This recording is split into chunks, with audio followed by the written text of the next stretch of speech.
We are doing chip and pin is really, really, really dead. We have Adam Laurie, Zach Franken, Andrea Barasani, and Daniel Bianco. Hello, everybody. Never done a talk with so many speakers, so hopefully it won't be too messy. So I'm Andrea Barisani. I'm Daniele. I'm Daniele Bianco. Whoa! I'm Daniele Bianco. Now they really know your name. I'm Zach Franken. And I'm Adam Laurie. Okay.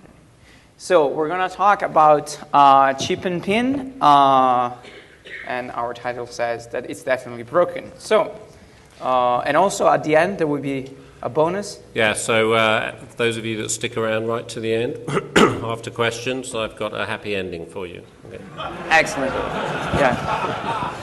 And also, if any of you have seen mine and Daniela's previous talks, we always show a video that tells you how you can apply this research to get girls.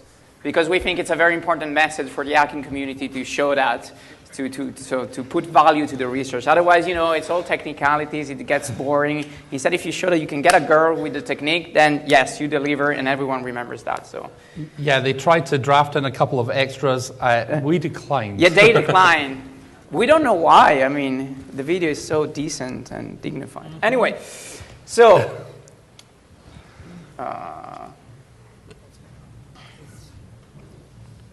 okay. Why is doing that? I'm sorry. I just pressed the right arrow and it opened open Office for some reason. Just. Okay, so what is EMV? So when we talk about chip and pin, we talk about a technology which is called EMV, which basically it is being used for going away from magstripe on credit cards. It's a standard which has been developed by Europay, MasterCard, and Visa, and it employs the use, as I said, of smart cards on the actual credit card. So they're doing this because, as you probably know from previous talks from Adam about the magstripe can be trivially cloned. So there's no security involved. You can just skim the magstripe and clone a credit card. So one of the reasons why they want to use a chip is for improving the security of the entire system. One of the other reasons is doing offline card verification. So when a terminal verifies the card, that happens offline. There's no actual connection to the backend being involved. And that's one of the features that they want to push. And one of the other reasons is having multiple applications on one card. So we can have MasterCard cards, which also can process Maestro. And you have two completely separate applications on the same card. Or you can have VPay and Visa on the same card. Do you want to explain that video? So yeah, one thing you should never see is this.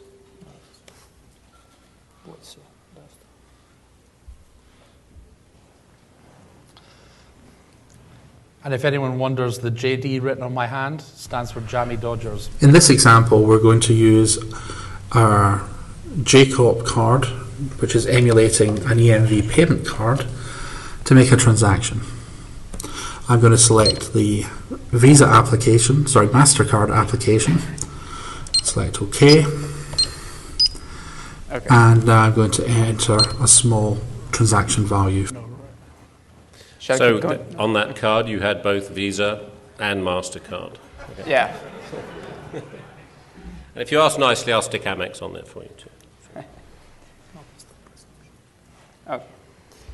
So one of the big issues about chip and pin, and it's one of the main reasons why we're actually doing this talk, is because using the chip, using a more secure technology, basically enables card issuers to shift the liability to the final consumer.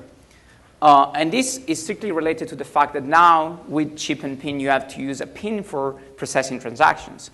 So in most countries, they say if the pin has been used, as the pin is secured, it means that either it is the actual user doing the transaction, or that the user has been negligent into storing the PIN. And in case of fraud, the liability might shift to the user if the user is not able to prove undeniably that he didn't perform the transactions on its own. And we think that's a problem when they're trying to leverage on the security of this technology to shift the liability. And also, if we look at the fine print for some of the credit cards out there, we can see that anyway, the liability protection does not apply on, for example, ATM transactions. And ATM transactions, they are protected by the PIN in the first place. That's one of the main reasons the PIN was introduced. So as an example, this is a very recent news from June. One guy is trying to sue the CIBC bank, Canadian bank, because basically there's been a fraud case and they say our records show that this was a chip and PIN transaction, and this means the customer personal card and personal PIN number were used in carrying out this transaction. As a result, the customer is liable for the transaction. And of course, in this case, the customer says, no, I didn't spend $81,000. I think it wasn't a race car. I think someone bought a race car with a credit card. Which, yeah, anyway. So EMV is widely adopted in Europe. Italy, we're from Italy, has been one of the last countries to switch to EMV, and now EMV is all over the place. You cannot get a credit card without the chip. However, a magstripe fallback is still accepted pretty much everywhere. So on our credit cards, you still you have the chip, and of course you still have the magstripe, which is there also, for going abroad to countries which do not implement chip and PIN like the United States. About the United States, you are gonna get chip and PIN eventually. I think Wells Fargo and the Chase Bank, they already can give you cards with a chip. And one of the main reasons you will get it is because very soon when you travel abroad and you want to use a credit card, you will need a chip for using the credit card. So that's why one way or another, US will move to chip and PIN. And also, if we want to get rid of the magstripe fallback, this is a problem. We need every single country in the world to eliminate it. Because if there's at least one country where I can use the data scheme from the magstripe for performing transactions, then, of course, it is a problem for all the other countries. So that's why there's really a big push for having the US move into to the chip. So there's already been some research about EMV done by the guys at Cambridge, and they basically showed that a stolen card can be successfully used without knowing the PIN. So what they found is actually an implementation flaw of EMV, because we're talking about a standard which is how many books? 6. Oh no, 4. Sorry. It is 4. There are 4 books of lots of 100 pages long, and no standards need to be that big. That on its own, it means okay, there's something wrong there. Particularly if it's as well written as these ones are. So. But yeah, exactly. And actually, the attack they developed was somewhere hidden, in the actual specification. It was actually anticipated, and there are ways for preventing it. But of course, no one is implementing that, because the more complex the standard is, the more crappy implementations you get around. And this was one perfect case. And of course, using a stolen card without a PIN, of course, defeats the entire purpose of having chip and PIN in the first place. But of course, the industry says that there's a difficult practicality of these attacks and so on, blah blah blah blah blah. So the state of the security of credit cards right now is that of course the big problem is that you can build skimmers that intercept communication between the card and whatever terminal. So what we did in this research, we analyzed the practicality of skimming, cloning, and harvesting the pins on credit cards with a chip used on POS, on point of sales terminals. And we intentionally don't repeat everything that has been said already about the magstripe skimming, because we know that that's can be trivially done, and it is a big problem.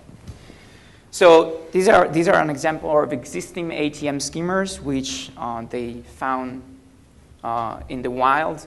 As you can see, we have the the credit card, the card slot is replaced or overlaid with a new reader, which can also intercept the mag stripe.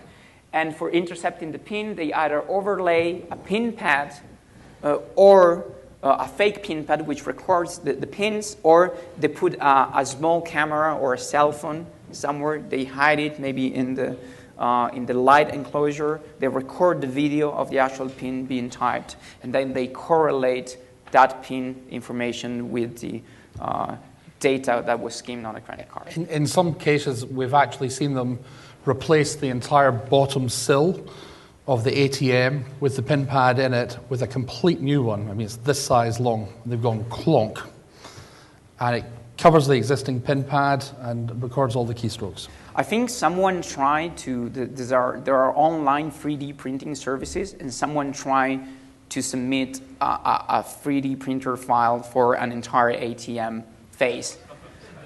And then the company that does the 3D printing blogged about that and said, yeah, we rejected this. Okay, well, that's good. Anyway, maybe it was some guy from a bank that just wanted to have a mock-up for its own reasons. I mean, discrimination. So we predict that skimming the chip will become an extremely appealing target because the mag stripe will go away eventually, and it's all about the chip. And also the chip interface is inherently accessible. Do you want to start talking about this? Yeah. So basically, the common thing with all these terminals is they have to talk to the chip. It's a physical electrical interface, and you look at a card terminal and you think, okay, it would be kind of hard to tamper with this, but it's a lot less hard than you think. So we were doing some testing, and one of the things we built was this guy here. So this is called Fly. I don't know if you can see that okay. It's pretty small, and you can see this green cable is the programming interface. But basically, when it's actually in use, everything sits inside the card terminal. This is actually a little LED, so we know it worked when we were testing. But basically, what you do is you have an insertion card. When you go up to do your transaction, it looks like you're putting the card in, and actually what you're doing is you're putting this guy in instead, with being pushed in with the card. At that point, this has a set of contacts here. They're very thin and very raised. So you can see that the entire thing is very skinny.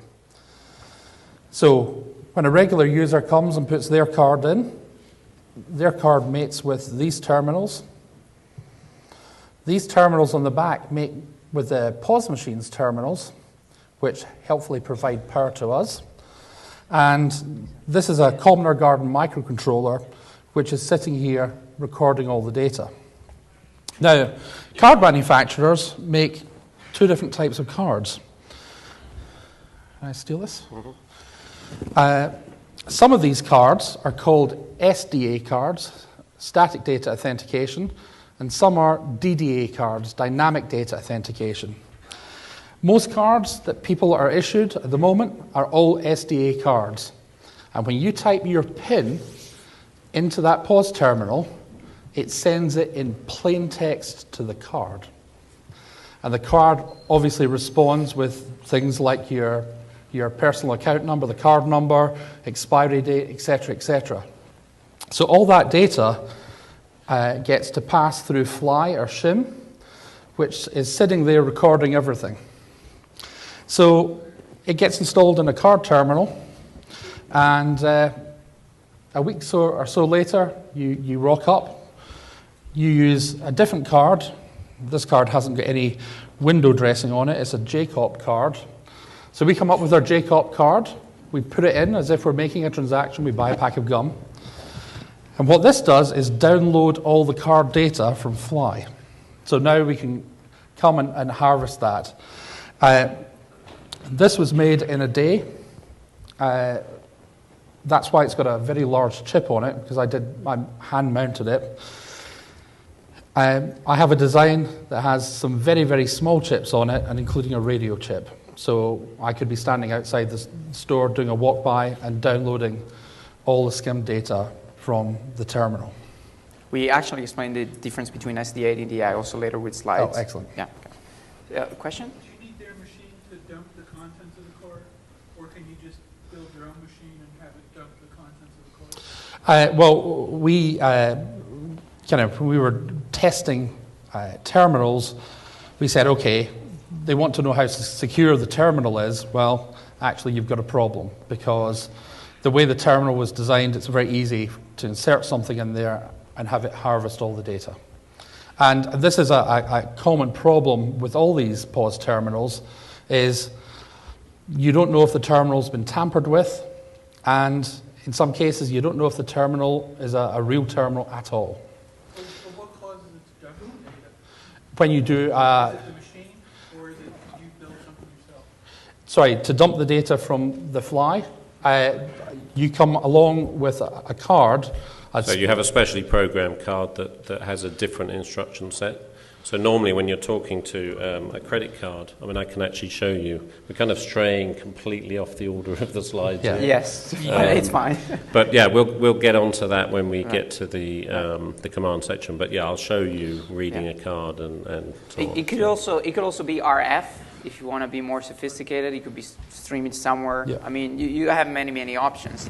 Actually, they try to put some compliance regulations on the actual card slot to prevent these kind of things, but they found out that it couldn't, because it needs to be accessible. Otherwise, the chip will not work.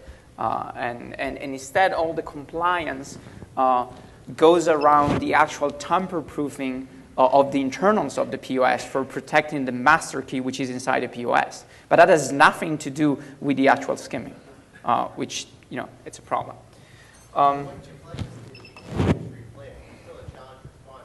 We'll get to that. We'll get to that. So, yeah, we completely derailed from the slides, but that's okay. Now we get back on track. So, actually, now we showed a video. We showed a silly video, so that's a nice break. How many of you have seen mine and Daniela talks from 2 years ago and the year before? Raise your hand. Okay, so you will understand what this is all about. All the others, it will either feel very, very weird, but hopefully it will be fun for you. So we have this ongoing saga about the evil hacker and the failed porn star. Of course, I'm the evil hacker, and Daniela here is the failed porn star. Anyway, and, it's all about epic fail. And, last time it was typing something on his laptop, but then we have freaking laser beams, which allows you to detect the keystrokes that someone is typing. And the evil hacker got the data. Epic fail. This is the return of investment, which is usually a girl, and we, succeed. So now we'll see how this can be accomplished with actual credit cards, if we can start the video. I play the blonde in this one. Come on, darling. I want to buy you a very expensive Horizon. Yeah, sure. Hello. Hello there. So, my old one needs some glasses. Sure. My God. These are the latest ones. Wow, beautiful.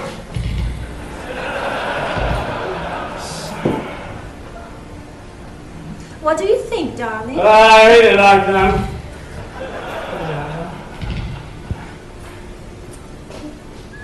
So? Yeah, we were fine.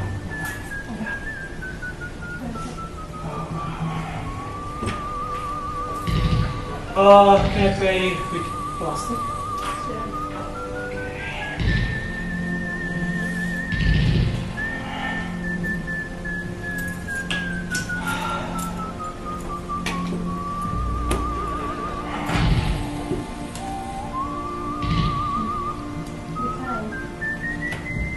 Okay.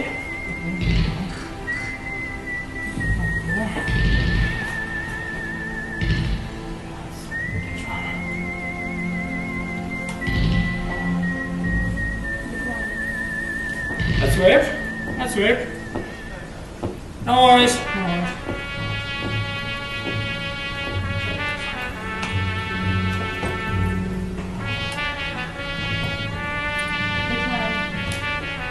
Ha!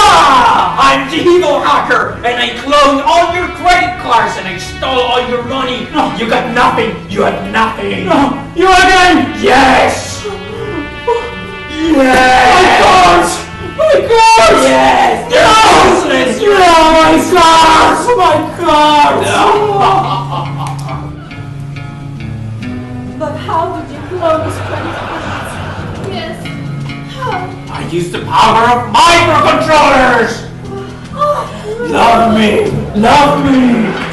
No! My cards! My cards! No! I'm alone! I'm alone! You are not alone.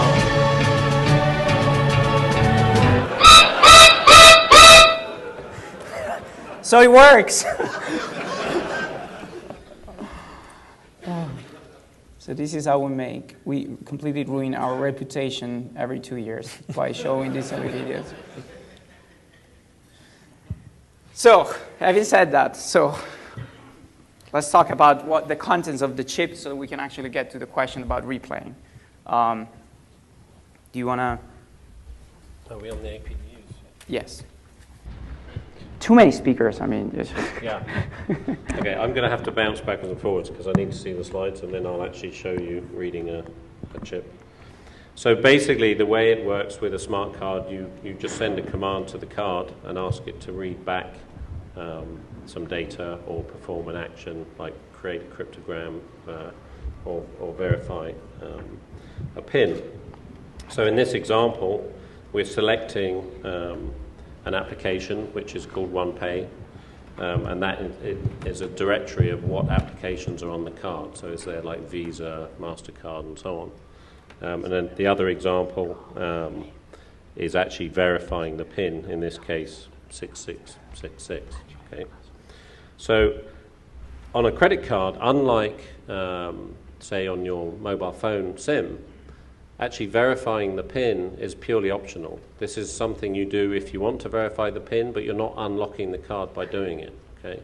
So unlike on your mobile phone where you have to actually put in the correct PIN in order to unlock the SIM card, if it's PIN locked, on a credit card you can just do whatever you want. You can issue commands to the card to read the data, and you don't necessarily have to verify the PIN at all. Okay? What happens when you actually put the the card into a terminal, they have a little conversation and they decide between themselves what verification methods are supported and therefore how we're going to verify this client. So you'll probably find on a US issued chip and PIN card when you start to get them that the first verification method that's acceptable to both parties will be a signature, so that the machines over here can carry on accepting signatures. I've used my chip and PIN card. So I've used my verification methods. Yeah. So these are the verification methods. So I've used my chip and PIN card, UK chip and PIN card, in a US terminal that was based on a UK premises that was set up so it doesn't even ask me a PIN. Yeah, so normally if I use this card, it's a debit card, normally in the UK it would always ask me for a PIN, but in this US it was actually a PX store on an airbase in the UK. It just asked me for a signature. So the terminal can override what the card wants to do, and the card can ask the terminal to do what it wants to do, and when they agree, then that's what gets done. So here we have an example of reading some of the data. So some of the stuff we can read off the card without doing any PIN verification is the equivalent of track 2 equivalent data, the date, the account number, pretty much everything you need in order to clone the card. Okay? And we can do that without ever verifying the PIN. So here's an example of magstripe data, and all of these fields that we've highlighted are available from the card without verifying the PIN. So you can reconstruct a mag stripe by simply reading the chip. So even if you're operating in a country that is using chip and PIN, you can read the data from the chip, stick it on a mag stripe, or send an image of that to someone in another country where they don't use chip and PIN, and emulate a mag stripe instead. Okay. However, Yeah, there is the. yeah, there is a catch. So they realized a few years, after this was going on, that this was a problem. And the only reason why they put track 1 and track 2 on the chip in the first place, I think it's for compatibility reason, so that they can have terminals where the chip reader just takes track 1 and track 2 and then refeeds that back to the mag stripe reader so that you can do the transaction. And so in order to prevent this cloning, what they do, they change a 3-digit number, and now it is different on the chip compared to the one on the mag stripe. And so it's only nowadays on modern cars, not all of them, depends on the country, depends on the issuer, but in Europe, all one should have this ICVV, which is a different 3-digit number which is stored on the chip.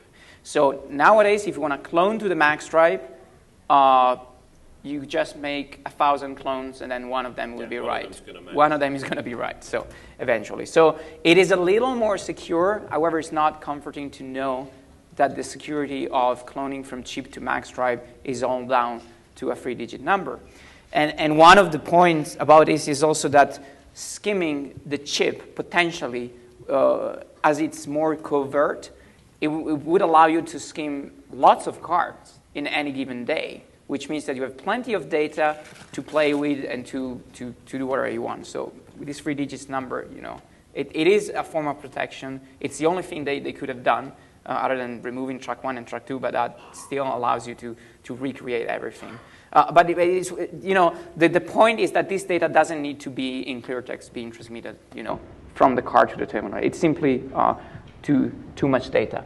And actually, incidentally, as a side effect of you guys still using mag stripe, when you move to the more advanced technologies like the RFID cards, the pay pass and wave and pay and stuff like that, in the UK and in Europe, what those systems are doing is actually behaving like a smart card. They're doing a whole dynamic or static or whichever data authentication they want to do, as if they would on a chip. But over here, what you're actually doing is just emulating a mag stripe read. So when I read one of your credit cards from your wallet by walking past you, what I'll get is an image of a mag stripe swipe, complete with a CVV. They use a rolling CVV. So you get a new CVV each time, but as long as you use them in the right order, then you're good. Yeah. So I can walk past you 5 times and get 5 mag stripe images. As long as I use them in that order, then they will actually work on a cloned mag stripe. Yeah. You need a lot of transmit power to get 10, 15, 20 feet. What kind of juice do you need to get reads for RFID cards at distance? Okay, so the question is, how much power do you need to read an RFID card at distance? And I'm going to say we're straying way off topic here. Yes. I'll talk to you afterwards, but basically you have to get pretty close. There's issues with that. So back to this mag stripe thing. While we were writing the slides for this, actually my credit card got cloned, which is kind of ironic. And it has been used on a website which doesn't check the actual security code.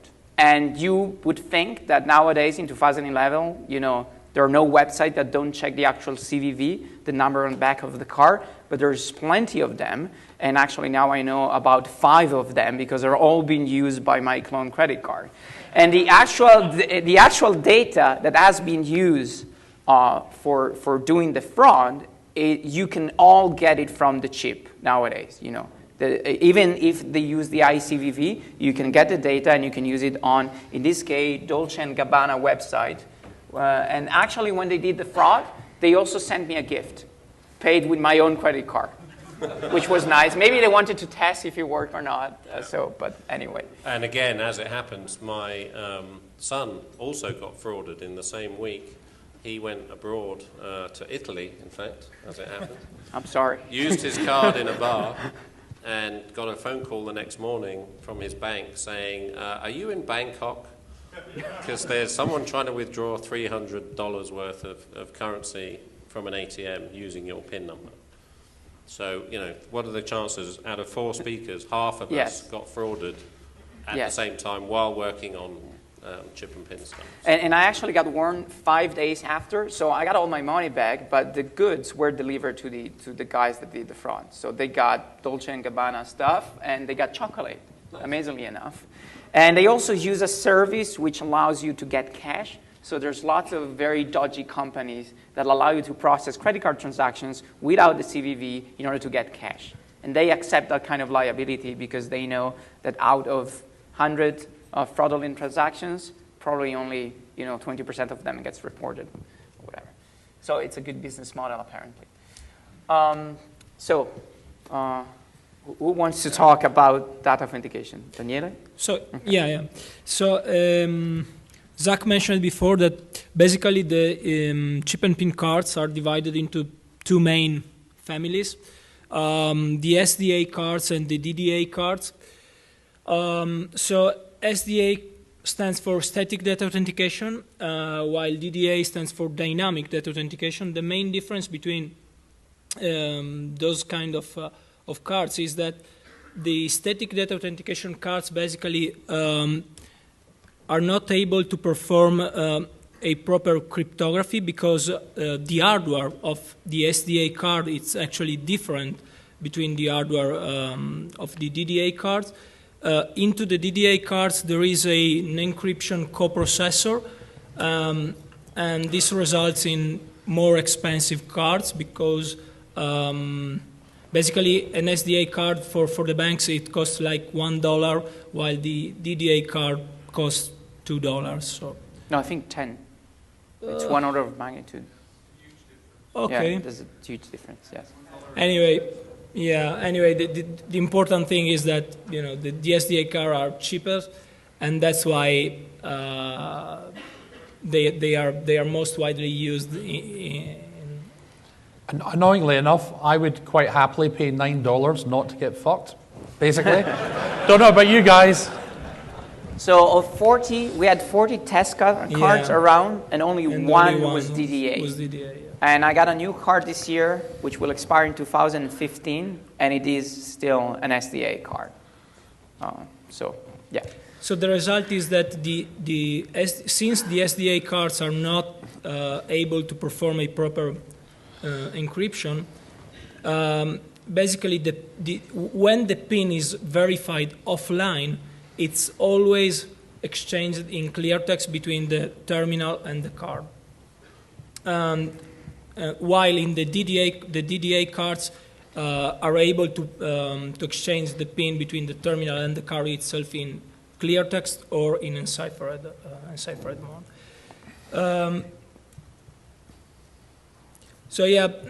Talking about the chip cloning. So the SDA cards can be cloned and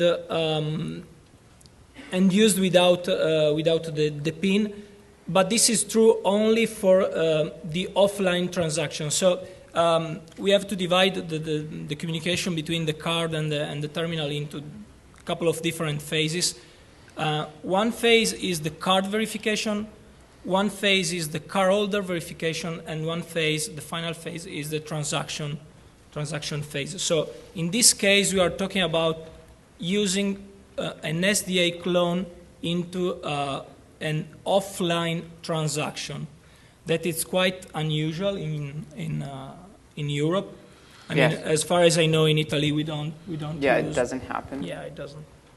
But it's very rare. It can happen, for instance, when you buy something on an airplane or.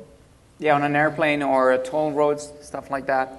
And maybe Adam can, in UK, you mentioned that it's some shop use actually offline transactions. The only place I've seen it, as I said, was an offshore company operating in the UK. So they can configure the terminal to behave that way.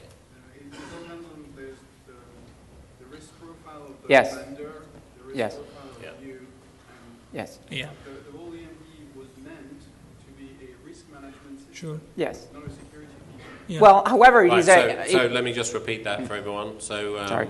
that was what he said is it depends on the risk profile. So there's a risk profile associated with you as the guy with the card, and then another one with the vendor. And so you kind of balance the risks and come up with an acceptable process for validating that value of transaction. However, it is ironic that, I mean, EMV was also developed, one of the main reasons was enabling offline transactions, and the first implementation of it totally fails in protecting cloning against offline transactions, which is kind of ironic. And that's why they said, okay, well, then we need to put more juice in the chip and do DDA, which also fails in its own way. It doesn't really prevent cloning for offline transaction, because there's a way where you can present one valid DDA card for the actual authentication phase, Yeah. and then present a different card for the actual transaction phase. And the problem is that these phases, they're not linked together. So even with DDA, offline transactions can be still fooled. And that's why they did, well, let's do CDA, combine that authentication, which no one has ever seen, with no cards for that.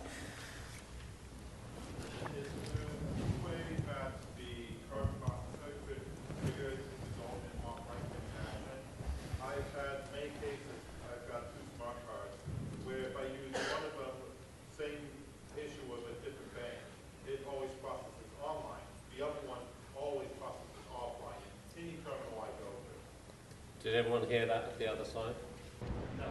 Okay, so he was asking, is it possible that two different cards from the same account, right? They're from the same card processor. Both Visa, both issued by the same processing company. Right, so two Visa cards issued. But different banks within the country I live in. Right. Issued that partners with each other. But Two different banks, same issuer, same card processor, Visa, and they behave differently. One of them always does an offline transaction and one always does an online transaction. And yes, that's because the card will actually, one of your cards probably in the list of verification methods, which we'll get to, or which I talked about earlier, will say that an offline transaction is allowable and the other one will say it's not. So it's a very simple process of walking through with the terminal and the card if both types are acceptable. And occasionally what you'll find is that if you have a debit card, the issuer will absolutely insist on an online transaction. And certainly in the UK, debit cards always have to be online, whereas credit cards, some credit card transactions can be offline.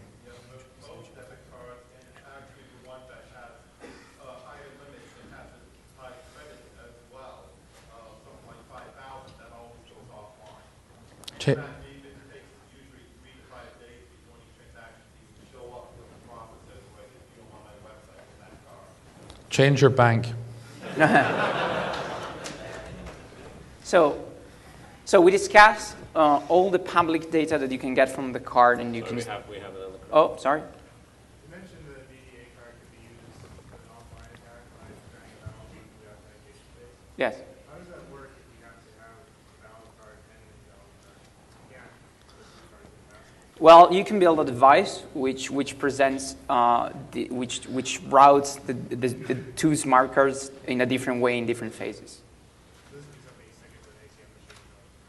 Well, so what you need to do, you need to build hardware for that.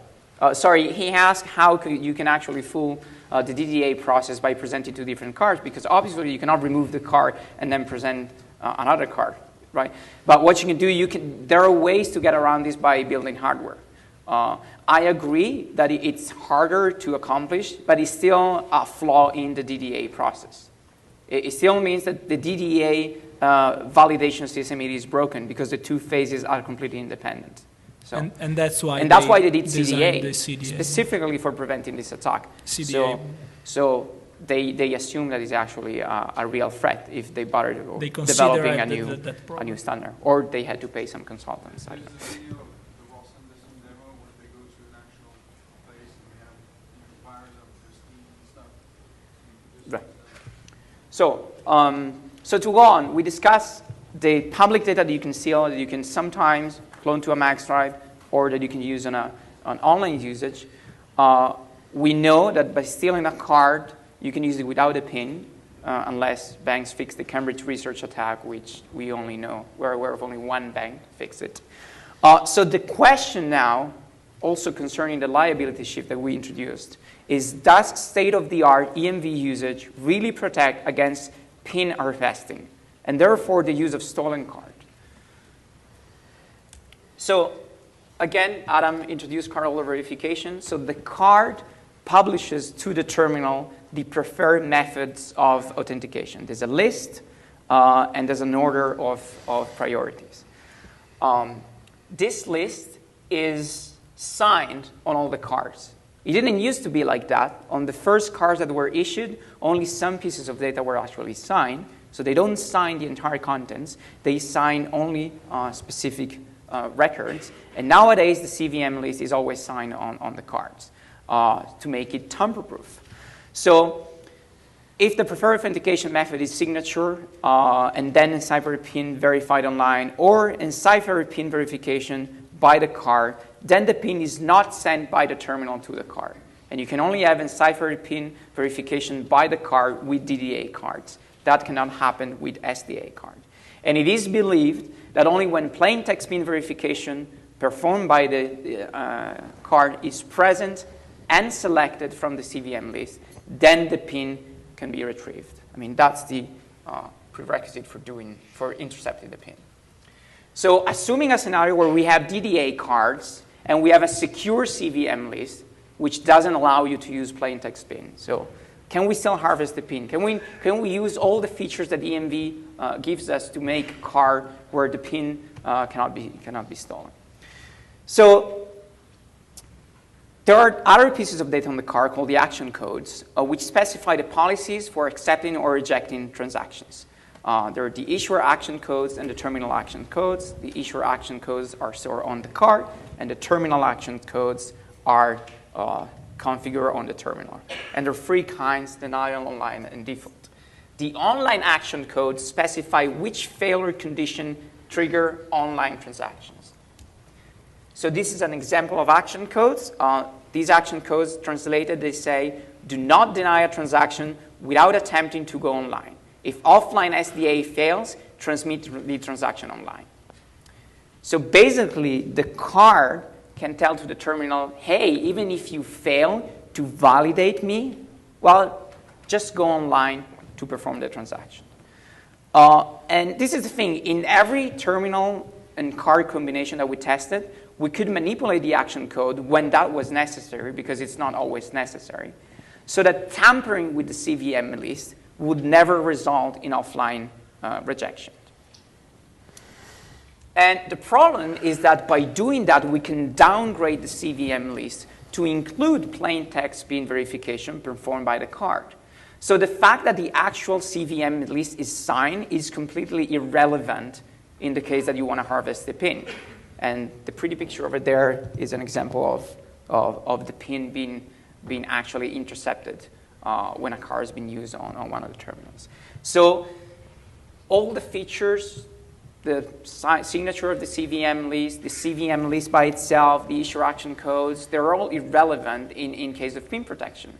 So along with the public data that we showed you, you can always intercept the PIN by doing a man-in-the-middle attack between the card and the terminal. Yeah, and it's important to remember what we're talking about here is we don't care if this particular transaction fails. We're not talking about making it possible to do a DDA transaction with stolen details. What we're talking about is stealing the details, just harvesting the PIN. All we care about is recover the PIN, so now we can use a stolen card and we know the PIN for that account. Or we can use it in a country that doesn't use the whole chip, and we just do a max stripe and use the PIN instead. Yeah. And in most cases, the transaction where the man-in-the-middle attack was performed will actually go through. Went through anyway. Anyway, very happily. But we don't care if it fails, because that's not what we're after. So here's an example. This is the card being processed before the man-in-the-middle attack. So the commands on the left are called APDUs, and we've basically translated what some of them are. Most of them are just repeats. So the first APDU is selecting the visa aid. It asks for some more details of the data that's on the card. It reads a bunch of files, and that includes the card verification methods and so on. Now, on the untampered card, the card verification method said I need to do an online PIN or an encrypted PIN verification. So at the bottom, the last command is generate AC, which is an application cryptogram, which is an encrypted transaction, which is then sent to the back end for verification, or to the card for verification. Then this is the exact same card being processed now with the man in the middle in place. And what you'll see is, instead of it going on to generate the AC, it first asks how many PIN tries are left, and it then verifies the PIN.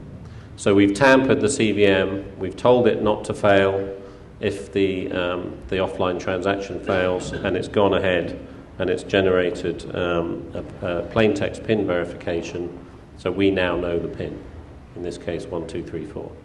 That transaction may go on to fail, but as Andrea said, in most cases it actually went through, so we were able to process the transaction anyway.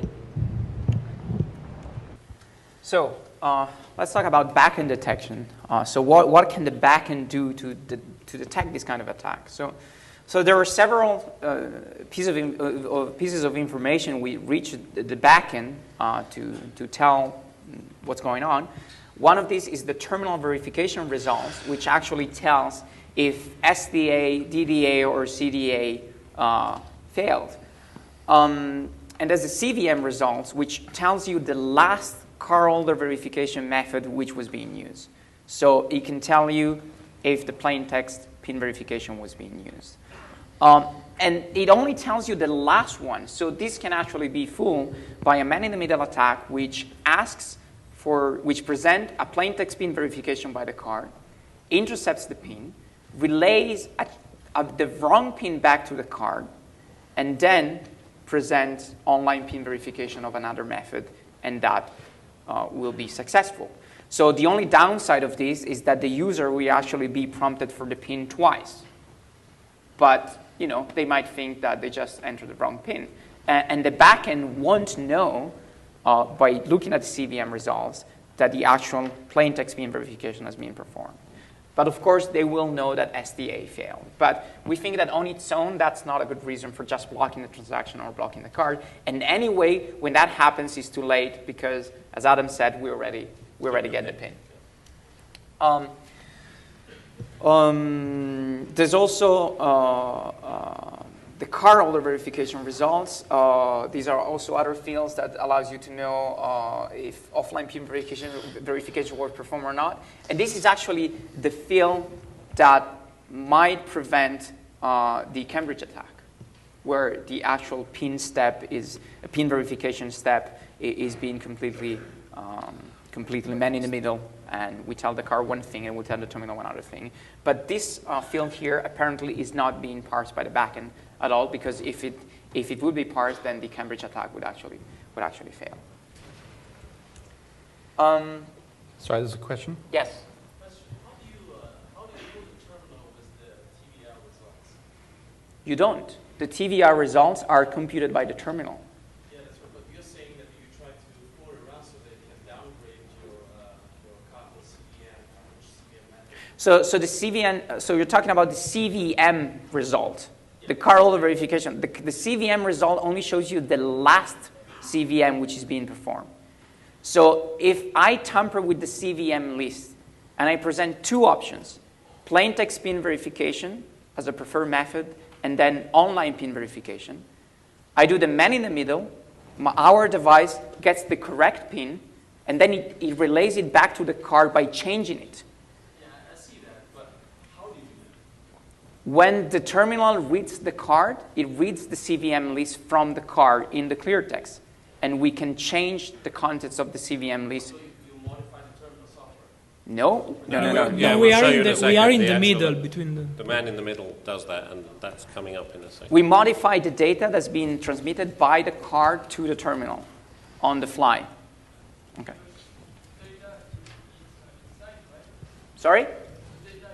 The data is signed, but as I explained earlier, that's irrelevant because even if the signature validation fails, the terminal still honors the CVM list which is being presented, which is the core of the problem. Yeah.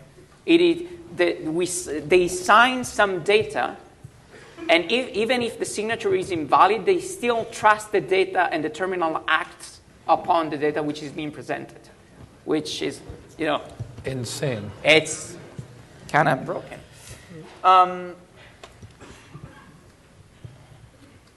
So there's also one other theory which we didn't test. We think it might be possible for the skimmer to advertise good offline authentication records from a store Valley SDA cards, which we clone, with a convenient CVM list for the authentication phase, and then we use the real card for the transaction. And this might result in a clear TVR, clear CVM results, and clear CVR. So the backend cannot detect that the attack has been going on. And there's a technicality in how the standard works about this, because basically so the two steps, the validation step and the transaction, are not tied, and it might be possible to also present cards with a different credit card number for this step. So we didn't test this, but hopefully maybe we'll test it in the future. And CDA is designed to protect against this kind of attack, but this is the thing, and it's all about the problem with backwards compatibility. Every card has to support SDA according to the specifications. So with a man-in-the-middle attack, you can always advertise to the terminal that the card is an SDA card. You can prevent all the bits which make the terminal detect the card as a DDA or as a CDA. You can hide those and have the terminal processing the card as an actually SDA card, which is the core of the problem. So in order to fix this, they actually need to break compatibility with the standard. And that's why we think the standard is actually broken regarding the protection of the PIN. So, you showed already a bit of the hardware. Again, the industry loves to say that things are impractical. They say, well, a skimmer actually might look like this. You need to build something like this. But as we've shown, not really. This is what we ended up with. And, it's quite small. And effective. Yeah. So this is the skimmer install. Yeah. So here you can see the guts of the device, and as I mentioned when I was showing this earlier, this little tab doesn't really exist. So this sits perfectly inside the card aperture, and you insert it with the card. This one doesn't have the little tab on the back to lock it in place, but we have another one that does. Slot it in. You see here that handy little cutout at the front, and actually in this version, that's where that chip sits, which was quite convenient. Okay. So I'm going to just quickly show you another couple of bits and pieces. So here's the device itself, and as I mentioned, it's quite thin. This was hand soldered, and because it was hand soldered, I had to use quite a large chip because it's actually on flexible circuit board. So you can use chips that are a lot smaller. We talked about the Cambridge attack. The Cambridge attack basically turns a card into a yes card. So some time ago, before we even looked at this, we created this little device here. This is Spider, and basically you tape Spider over an existing card, and when the card is inserted into a terminal and you type in the PIN, no matter what you type, Spider here says, yeah, that was the right PIN. Sure, 5555, yep. So this basically, Spider itself will effectively allow a stolen card to be used in a chip and PIN terminal. So then we created Fly for this project. As I said, with this particular device here, you harvest the data by inserting a special card that it recognizes and dumps the data onto the card. But we also created some other interesting little devices. This actually skims the keypad, because in a lot of these terminals, there's a very decorative display across the top of the keypad. There we go. That pops off. Yeah. So the actual outer casing here pops off very easily. Yep. And then you can hide. And this guy uses IR to watch you pressing the keys. It's 3 millimeters thick, and it sits on there perfectly. You can't really tell it's in place. So there's a whole bunch of ways, but with Fly here, it's sitting inside the slot, harvesting data left, right, and center. So and yeah, we'll get to this point that you should never ever trust the terminal. So to sum up, so we think that the EMV skimmer poses a serious threat due to the ease of installation, and it's very difficult, if not impossible, to detect for the actual operator of the terminal and the actual final consumer. We still have the problem the EMV data allows fraudulent usage on some websites, so and all this data which is being sent in clear text can really pose a problem. The PIN can always be intercepted despite the card type and the CVM issuer action codes configuration, which is a big problem if we consider the potential issues with the liability shift, which we mentioned into the introduction. And so stealing an EMV chip and PIN card that was previously skimmed enables full usage. Even on ATM, you can go and take cash, and raises, again, serious liability considerations. So we had a vendor response about this research. EMV Co says that the hole will not be fixed, saying that when the full payment process is taken into account, suitable countermeasures are available. MasterCard's spokesman said in an interview that the EMV system is simply too complex for an easy fix, which I think by itself, this phrase proves our entire point that the standard is simply too complex and that should be replaced. Because they're basically saying that if for any reason we found new security issues, or they will never fix it because the system is too complex. You also have the problem, you have payment terminals everywhere. If I say I'm going to do a new card, there's no easy way to flash them. So you have to replace ATMs, flash ATMs. Well, but yeah, so the response was that there's too many terminals out there to be able to just replace them all, which I think was part of what they actually said, wasn't it?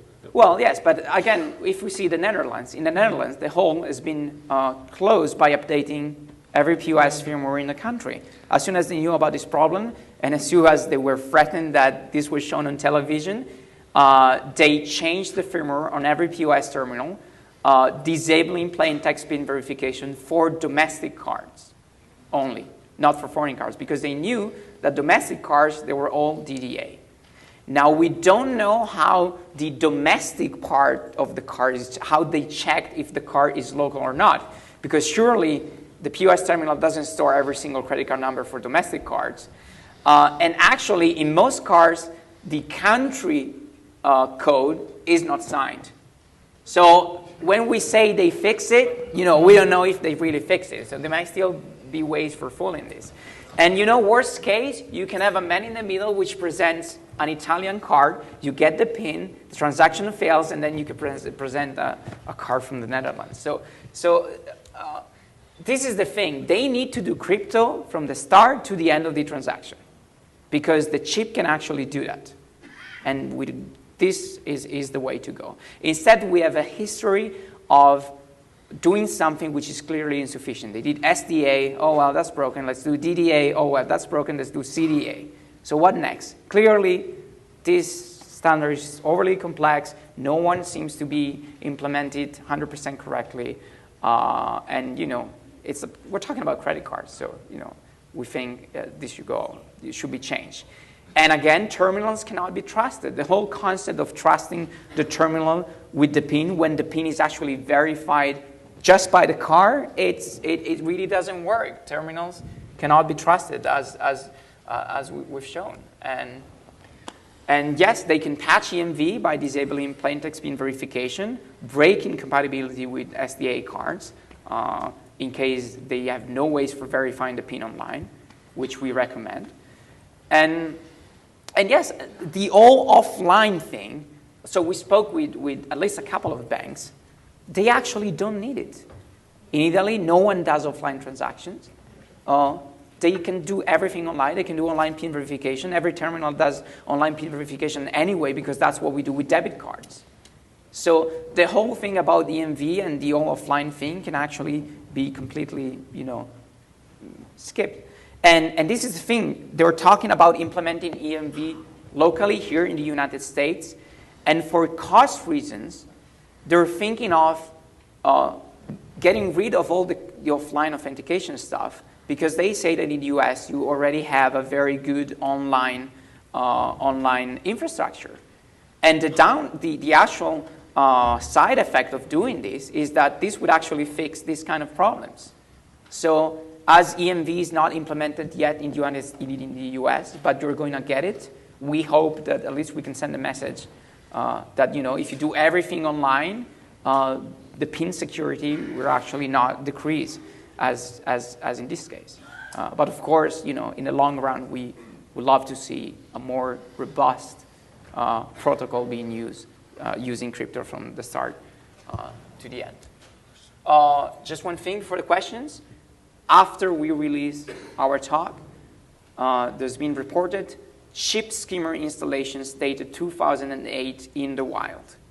So, and they were, professionally done, They were, I have to say, the hardware, really cool. Really cool. They had serial numbers on it. Which I think is really, really scary.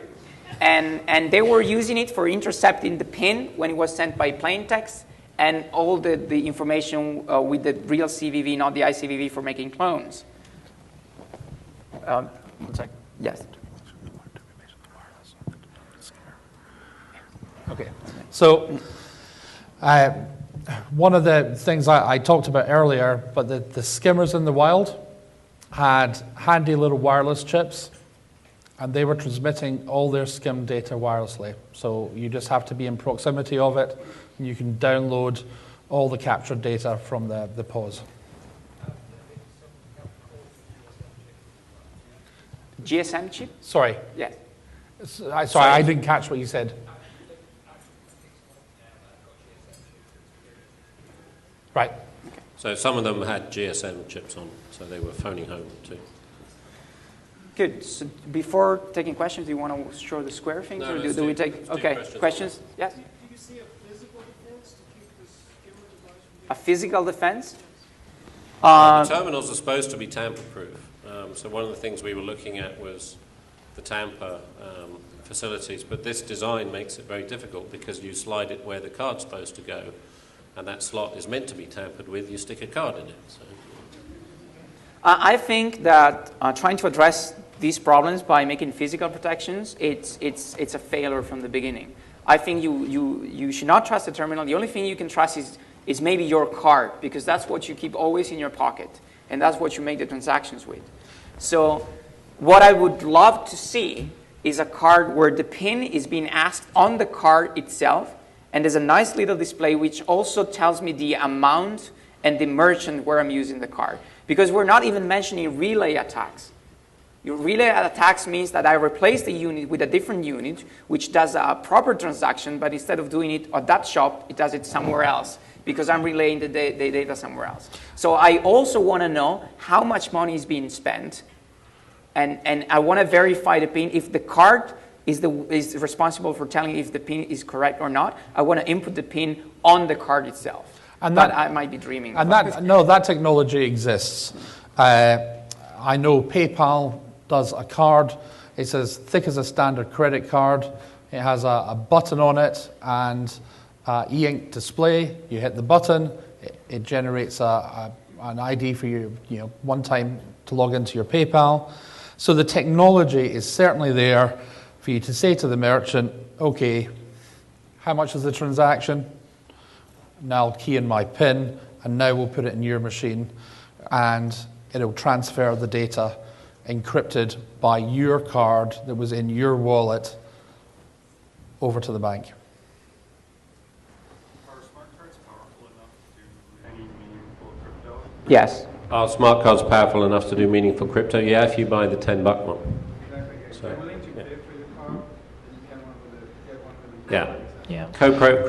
Crypto co-processors are small enough and exist on all the cards. The JCOP card I'm using can do AES, 3DES, whatever. You have two costs that you have to remember. You have the cost of the card itself and the cost of personalization.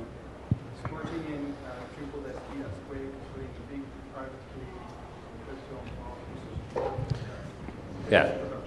The cost of actually loading the keys up as well as the blank card. So it has to be taken into account. Sorry, there's someone back here with a... Yeah, okay. In addition to that type of technology, we have banks that as soon as you make a transaction, they send you an SMS within seconds. Before you do that, they need to give you back the card. Okay, so the comment was there are some protection systems where they actually send you an SMS as soon as you do a transaction, so you can tell if someone's fraudulently using your card. And there are other ones where they phone you and ask you, are you doing this transaction? And yeah, that's good, but you shouldn't need those secondary authentication methods. We're being told by the issuers that chip and PIN is secure, so secure in fact that they'll deny any fraudulent transactions, and yet you have to lay a secondary authentication over the top of it. And every time I travel, my card gets blocked because, oh, you're in a different country. It might be fraud. Or how can it be fraud? This is a secure system, right? Why are you blocking my card?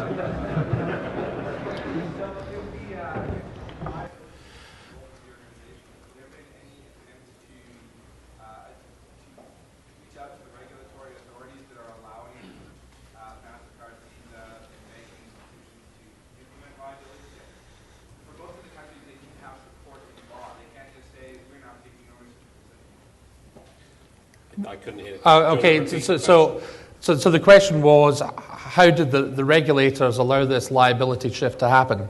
Well, I think your banking regulators were the same as our banking regulators, and basically they were ex-bankers. So that's problem A. But B, it was just done through a contractual arrangement. We're changing the terminals. Here are our new terms of business. Like it or lump it.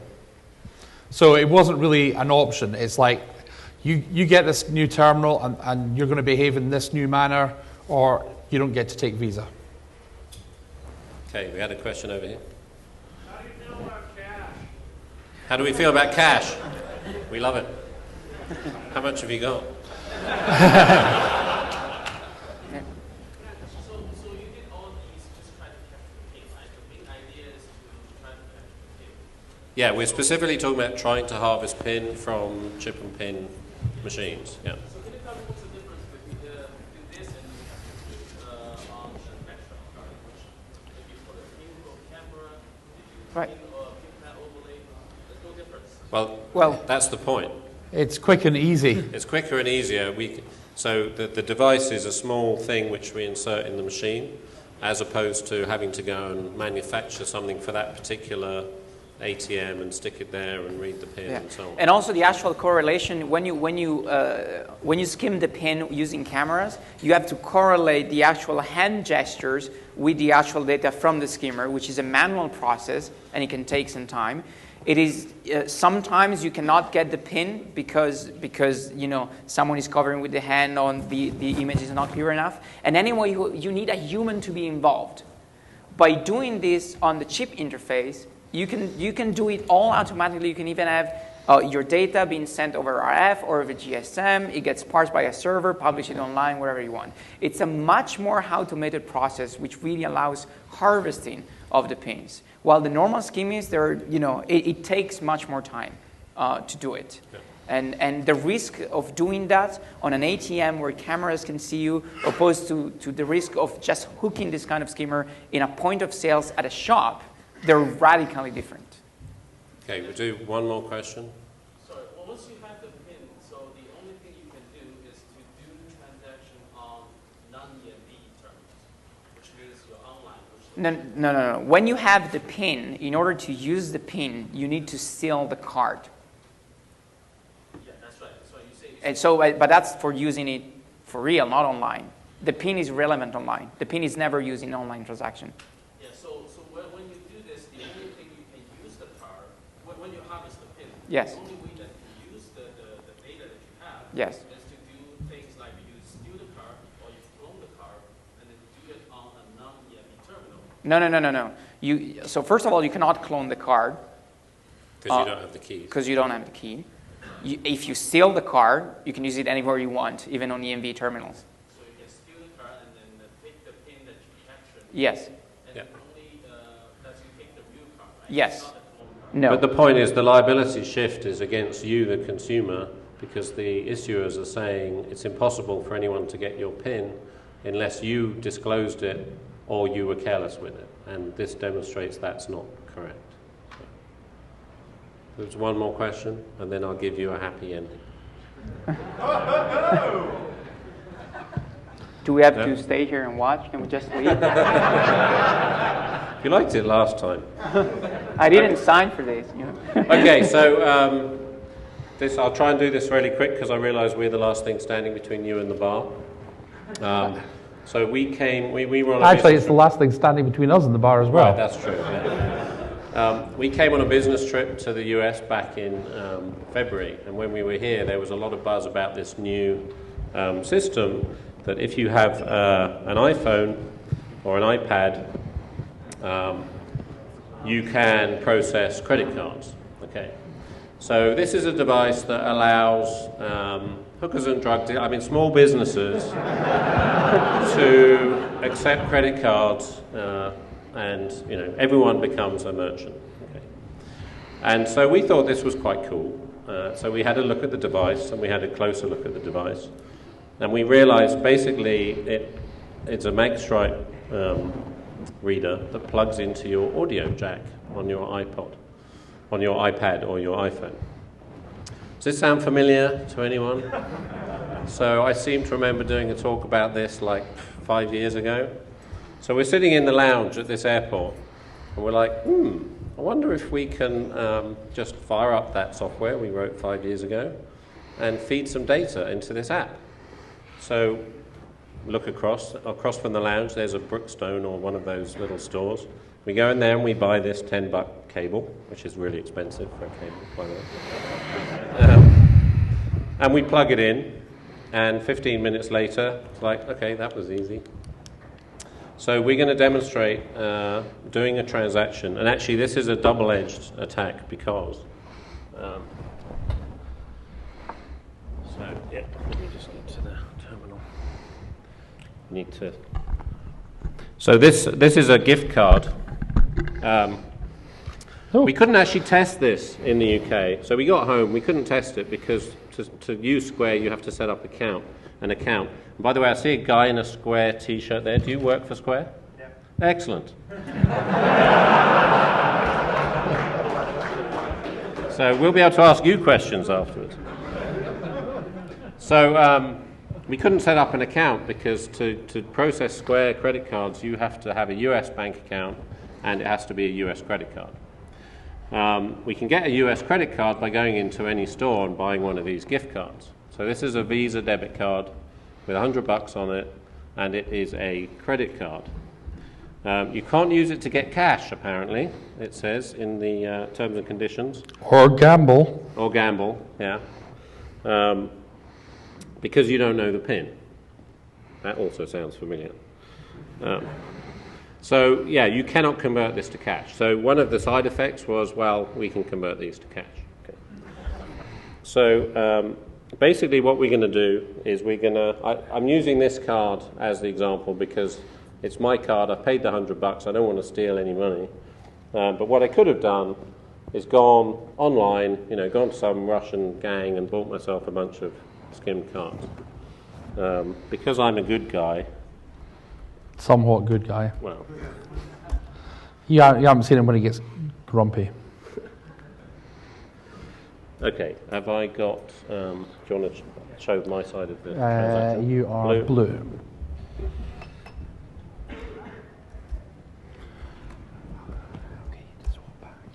Okay, that's real data. If you can fraud my card before we're done, then this is going to fail. That's a challenge for the guy in the square t-shirt. Okay, so I wrote a little Python script called CNP, which is card not present.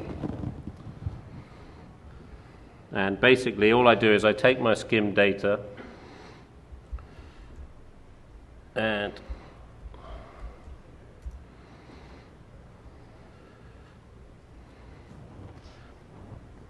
paste it into there, and when I press play,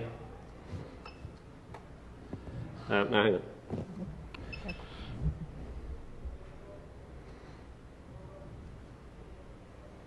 No, I don't have any audio. It's not plugged in. Yeah, no, I wanted to hear it over the Okay. speakers.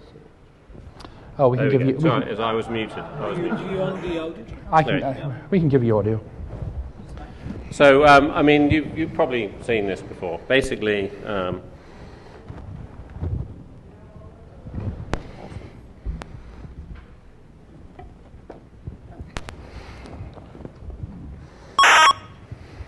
so when I press play, that's the sound of a mag stripe being converted to audio. So I'm doing what this dongle is doing, except I'm taking arbitrary data, converting it to a sound that it would make if you swiped a card. So if I now plug that in. Oh, actually, do you want to try? Oh, it's okay. Carry on. Okay, so if we switch to this.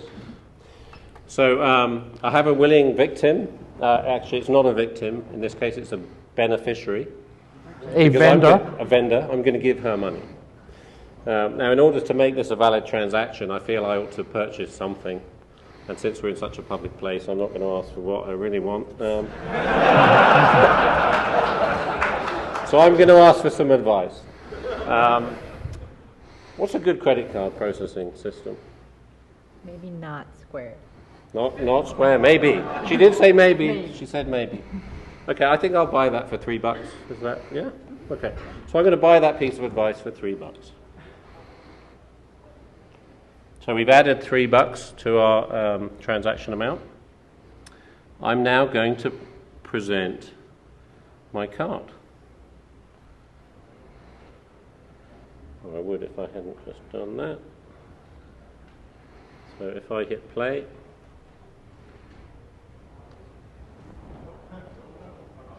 Okay. Interwebs. Okay, but what you can see here probably is it's recognized that I've just swiped a Visa card ending 3018. Okay, so it's now going to go online to authenticate. So you've got about 10 seconds left to stop this.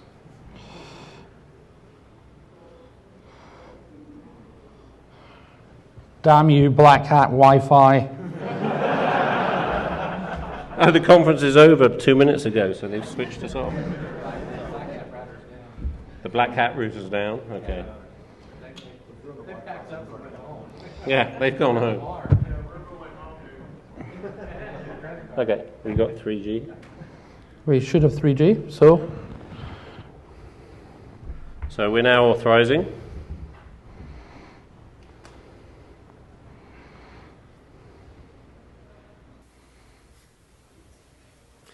There's a very defiant look over there.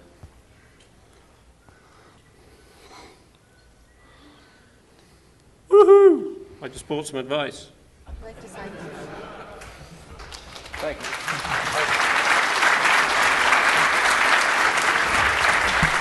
So now I have to sign to make it official, right?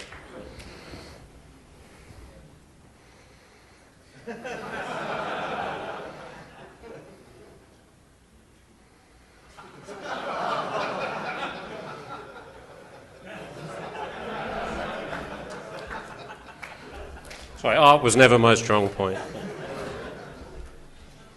And I'll get a handy receipt in the mail. So, yeah, new twist on an old hack. Thank you.